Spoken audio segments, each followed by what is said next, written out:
1-618, c'est une plateforme, c'est un événement qui a la volonté de réunir et de fusionner tous ces acteurs qui participent à réinventer demain.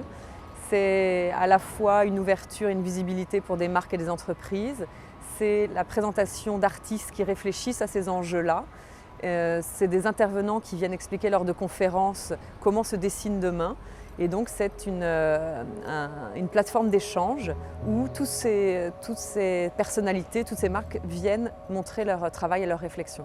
Alors 1-618 propose la vision d'un luxe de demain, d'un autre luxe, un luxe plus éthique, plus en phase avec son temps, un luxe qui renoue avec son ADN premier, à savoir le patrimoine, le savoir-faire, la transmission, la notion de préservation des richesses, l'innovation, et qui inclut assez nouvellement les valeurs du développement durable.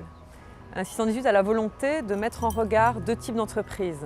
Des entreprises de luxe qui existent depuis un certain nombre d'années et qui sont en train d'engager des démarches développement durable, et des entreprises plus jeunes qui sont nées avec les valeurs développement durable et qui sont déjà exemplaires et positionnées luxe. On a sélectionné des experts qui sont capables de répondre à cette transversalité de l'événement, qui sont des experts en développement durable bien souvent.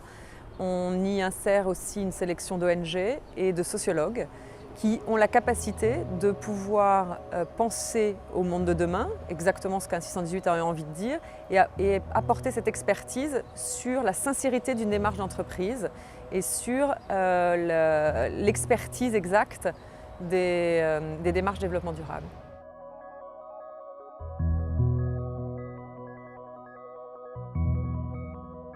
Le luxe est différent selon les personnes parce qu'il est fonction de la distance qui sépare une personne de l'objet de luxe ou de l'objet de désir.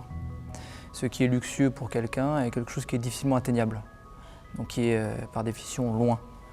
Et c'est ce qui crée le désir finalement. Par exemple, une bague Cartier peut être un objet de désir ou luxueux pour quelqu'un et ne le sera pas forcément pour quelqu'un d'autre.